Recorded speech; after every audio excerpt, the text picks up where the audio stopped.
Hi cooking lovers, welcome to our channel.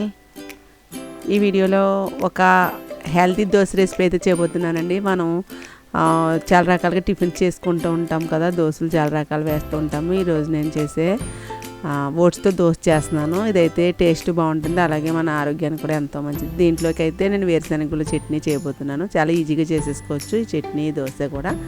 ఏ విధంగా చేయాలో వీడియోలోకి వెళ్ళిపోదామా.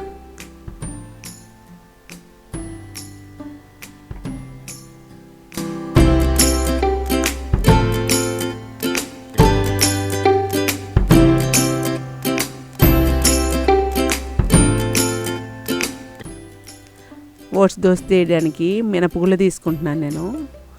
ఇవి ఒక 1/3 కప్ అండి. మనం ఏదో ఒకటి కొలత తీసుకోవాలి. కొలత తీసుకుని ఒక కప్పు మనం మినపగుళ్ళు వేసుకుంటే 2 కప్పులు ఓట్స్ వేసుకోవాలి. ఇవి రోల్డ్ ఓట్స్. 1 స్పూన్ వరకు పచ్చిశనగపప్పు, 1/2 స్పూన్ వరకు మెంతులు వేస్తున్నాను.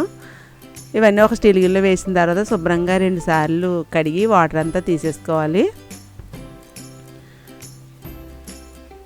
వాటర్ తీసిన తర్వాత మరలా మంచినీళ్ళు వేసుకుని ఒక 4-5 గంటల వరకు నాననివ్వాలి.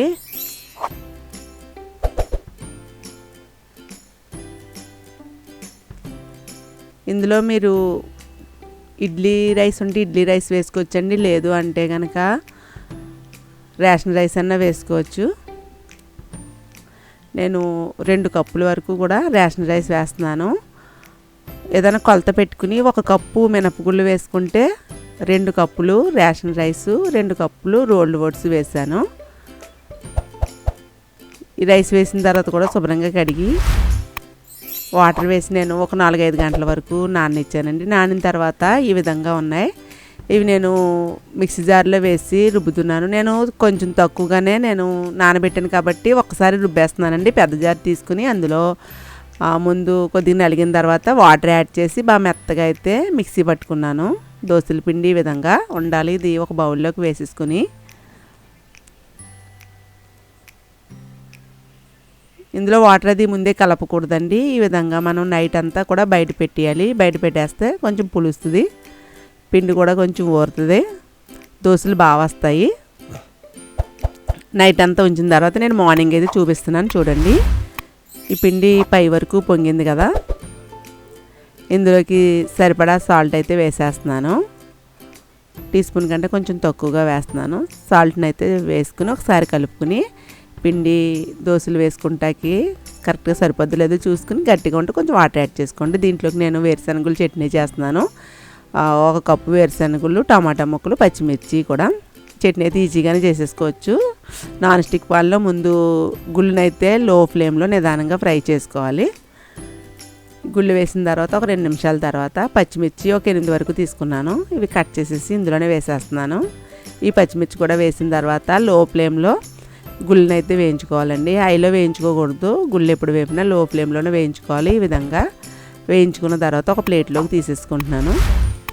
టమాటా ముక్కలు కూడా 1 కప్పు తీసుకున్నాను. మనం ఏ కప్పుతో అయితే గుళ్ళు తీసుకున్నామో అలాగే అదే కప్పుతో టమాటా ముక్కలు కూడా నేను తీసుకున్నాను. టమాటా ముక్కలు వేసేసిన తర్వాత ఇందులోకి సరిపడా సాల్టు, చాలా తక్కువ అండి, 1 పెక్క చింతపక్క వేస్తున్నాను. ఎందుకంటే టమాటాలు కూడా పుల్లగానే ఉంటాయి కదా. ఆ సాల్టుని చింతపక్క వేసేసిన తర్వాత మనం కాసేపు మగ్గనివ్వాలి. టమాటాలు త్వరగానే మగ్గిపోతే 3 నిమిషాల తర్వాత చూపిస్తున్నాను. టమాటాలు మగ్గిపోయాయి కదా. ఇప్పుడు గుళ్ళు కూడా చల్లారాయి. వేరుశనగ గుళ్ళని ఒక మిక్సీ జార్ తీసుకుని అందులోకి వేరుశనగ గుళ్ళు, పచ్చిమిర్చి వేయించాము కదా అవి వేసేసుకుని అలాగే టమాటా కూడా మగ్గించింది వేరే ఒక ప్లేట్లోకి తీసి చల్లారనిచ్చాను. చల్లారనిచ్చిన టమాటా కూడా వేసేసుకుని ఇందులోకి వెల్లుల్లి రేఖలు ఒక 8 వరకు వేస్తాను. 1/2 టీ స్పూన్ వరకు జీలకర్ర కూడా వేస్తున్నానండి. టేస్ట్ కోసం కొంచెం నేను బెల్లం వేస్తున్నాను. 1/2 టీ స్పూన్. మీకు ఇష్టమైతే వేయండి, లేదు బెల్లం కూడా వేయకుండా చట్నీ చేసేసుకోవచ్చు. ఇప్పుడు నేను దోశలు అయితే నాన్ స్టిక్ పాన్లో వేసుకోవచ్చు. మీ దగ్గర ఉంటే, లేదు ఇలాగ క్యాస్టర్ ఐరన్ పాన్లో అన్నా వేసుకోవచ్చండి. నేనైతే క్యాస్టర్ ఐరన్ పాన్ అయితే పెట్టాను. ఈ పాన్ నేను ఆన్లైన్లో బుక్ చేశానండి. ఇదైతే దోశలకు చాలా బాగుంటుంది. మనం అలా వేస్తూ ఉంటే నాన్ స్టిక్ పాన్ లాగా ఉంటుందండి. దీనికి ముందు ఆయిల్ రాసి మొత్తం అంతా అప్లై చేసిన తర్వాత లో ఫ్లేమ్లో పెట్టాలి. లో ఫ్లేమ్లో పెట్టి నేను 2 గరిటెల వరకు పిండిని వేస్తున్నాను. పిండి వేసి ఇలా చుట్టూ దోశలాగా గరిటెతో నిదానంగా స్ప్రెడ్ చేయాలి. ఈ దోశలు ఎంత పలచగా వేసినా కానీ మనకి ఈజీగానే వచ్చేస్తాయండి. ఇప్పుడు ఫ్లేమ్ని హైలో పెట్టి దోశ కొంచెం కాలిన తర్వాత అప్పుడు చుట్టూ కూడా కొద్దిగానే ఆయిల్ వేస్తున్నాను. ఆయిల్ కూడా ఎక్కువ వేయాల్సిన అవసరం లేదు, కొద్దిగా ఆయిల్ వేసి చుట్టూ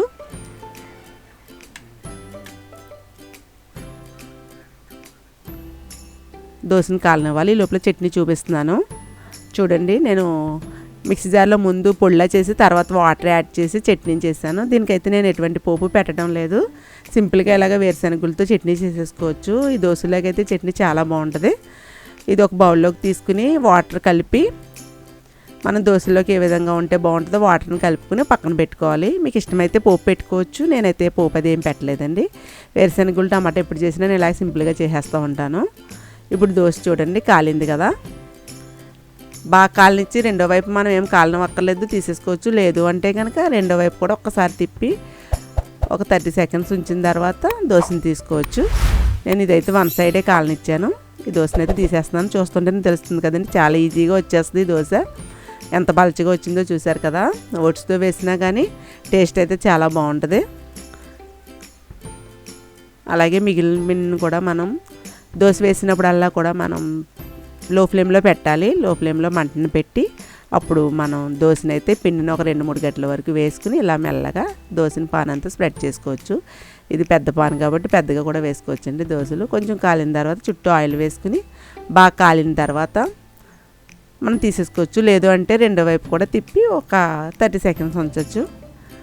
ఈ దోశలు ఏ విధంగానైనా బాగానే ఉంటాయండి. చూడండి చూస్తుంటే ఎంత పలచగా వచ్చాయో. ఉండి కొద్ది కూడా పలచగా వస్తాయి. నేను తక్కువగానే వేసానండి. ఓ 3 మెంబర్స్కి అయితే దోశలు కరెక్ట్గా సరిపోతాయి. మీకు అదే క్వాంటిటీ ఎక్కువ కావాలంటే మీరు ఏదైతే కప్పు పెట్టుకుంటున్నారో కొలత డబుల్ క్వాంటిటీ తీసుకోండి. ఓట్స్ కూడా మన హెల్త్కి ఎంతో మంచిది కాబట్టి ఈ ఓట్స్తో కూడా దోశని అయితే మీరు ట్రై చేయండి. అలాగే మిగిలిన దోశలు కూడా వేసేసుకోవచ్చు. ఈ చట్నీతో అయితే దోశలు చాలా బాగున్నాయండి. ఈ విధంగా మీరు కూడా ఓట్స్తో దోశలు వేసి ఈ కాంబినేషన్ చట్నీతో అయితే సర్వ్ చేయండి. టేస్ట్ అయితే చాలా బాగుంటుంది. ఈ వీడియో నచ్చితే లైక్ చేయండి. ఇంతవరకు మన ఛానల్ సబ్స్క్రైబ్ చేయకపోతే సబ్స్క్రైబ్ చేసి సపోర్ట్ చేయండి. మీ రిలేటివ్స్కి షేర్ చేయండి. నెక్స్ట్ వీడియోలో కలుసుకుందాం. Happy cooking.